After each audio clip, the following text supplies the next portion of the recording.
In an ancient land where jagged mountains pierced the heavens and sprawling valleys cradled bustling villages, a darkness festered. The people of Erathia had turned from the light of their Creator, their hearts consumed by greed, cruelty, and pride. Markets overflowed with stolen goods, and laughter was drowned by the clash of swords and cries of betrayal. The air itself seemed heavy, as if the earth groaned under the weight of its people's sins. Amid this turmoil stood S.W.O.R.D, a humble carpenter with weathered hands and a quiet strength. Unlike his neighbors, S.W.O.R.D lived by a code of kindness and reverence for the Creator. His small home, nestled at the edge of a cedar forest, was a sanctuary of peace where he taught his 3 sons, Kale, Torin, and Lyre, to honor the land and its creatures. The villagers mocked S.W.O.R.D's ways, calling him a fool, but his eyes held a spark of unshakable faith. One starless night, as S.W.O.R.D prayed beneath a gnarled oak, a voice like rolling thunder spoke to him. It was the Creator, revealing a vision of a world washed clean by an unending deluge. "Build a great vessel," the voice commanded, "for I will cleanse Erathia of its corruption. You and your family will carry the seed of life forward." S.W.O.R.D's heart pounded, but he bowed in obedience, knowing the task would test his very soul. The Creator's instructions were precise: a colossal ark of cedarwood, sealed with pitch, 3 stories tall, with chambers for creatures of every kind. S.W.O.R.D shared the vision with his wife, Mara, and their sons. Though fear flickered in their eyes, they trusted S.W.O.R.D's faith. Together, they vowed to build the ark, even as the world around them scoffed. The work began at dawn, with Noah and his sons felling cedars in the forest. Each swing of the axe echoed with purpose, but the task was daunting. The ark's dimensions, longer than any village square, wider than a river, and taller than the tallest trees, seemed impossible. Yet Noah's hands moved with precision, guided by the Creator's design. Years passed, and the ark rose from the earth like a mountain of wood. Villagers gathered to jeer, their voices sharp with ridicule. "Noah, you old fool," they shouted. "Building a ship in a land without rivers?" S.W.O.R.D bore their scorn in silence, his hammer striking nails in rhythm with his prayers. Mara and the sons worked tirelessly, weaving rope and ceiling planks with sticky black pitch. Noah became more than a builder, he was a voice in the wilderness. As he worked, he called out to passers-by, urging them to turn from their ways before the Creator's judgment fell. Few listened, but his words carried a weight that lingered in the air, like the scent of rain before a storm. The ark grew, its 3 decks taking shape, a testament to one family's unwavering faith. The labor was grueling, but moments of beauty sustained them. One evening, as the family rested, a flock of birds landed on the ark's unfinished roof, their songs filling the air. Noah saw it as a sign: the Creator was watching. The ark was no mere vessel, it was a covenant, a promise of life amid coming destruction.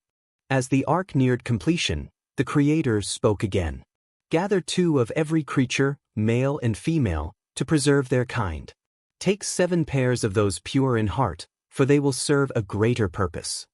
Noah marveled at the command, wondering how he would find such a multitude. Yet as the final planks were sealed, a miracle unfolded.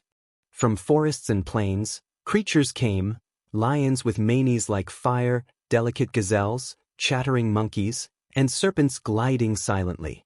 They arrived not in chaos but in harmony, guided by an unseen hand. Noah and his family welcomed them, guiding each pair to chambers designed for their needs. The ark became a living mosaic, pulsing with the breath of creation. Mara took charge of provisions, filling the ark with barrels of grain, dried fruits, and herbs. Water was stored in clay jars, enough to sustain both family and beasts. The family worked in shifts, organizing food and bedding, their hands blistered but their spirits unbroken. The ark was a floating world, ready to cradle life through the coming storm.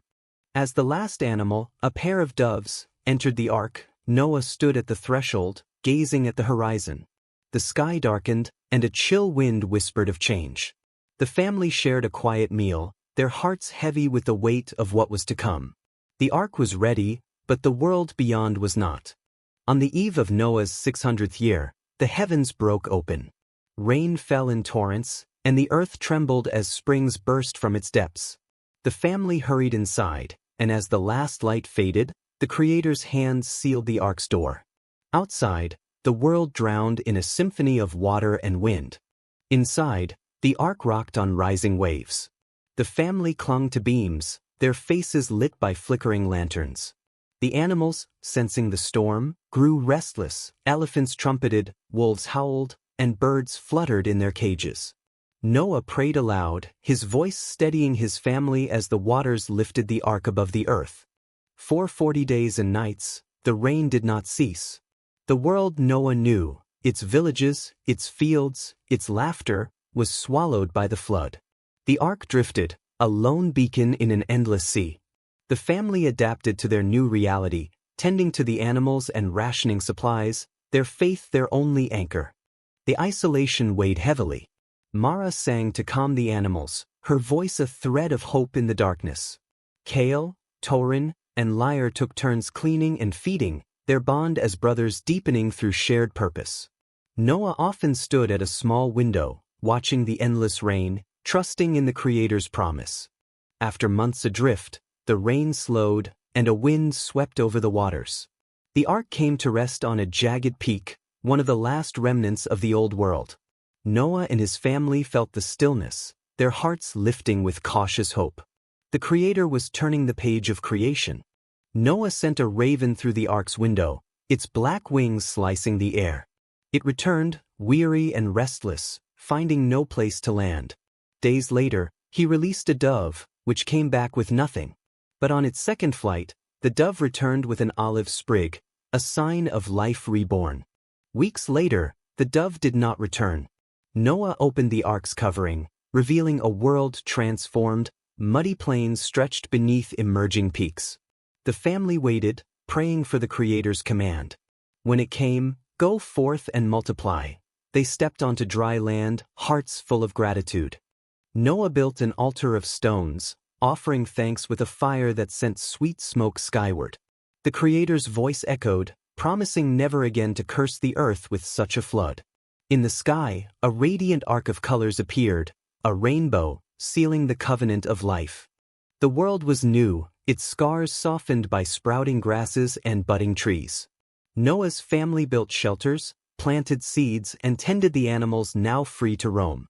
The Creator blessed them, granting dominion over the earth and its creatures, but with a charge to honor life's sanctity. The rainbow became their beacon, appearing after every storm to remind them of the Creator's mercy. Noah taught his sons to live justly, to rebuild not with pride but with humility. The world was theirs to steward, a second chance for humanity to walk in the Creator's light. The legacy of Noah was not in the ark he built, but in the faith he lived. His story challenges us. What would we do if called to stand alone? The rainbow still shines, urging us to trust, to persevere, and to build a world worthy of the Creator's promise. Please subscribe to the channel for more of the Prophet's story.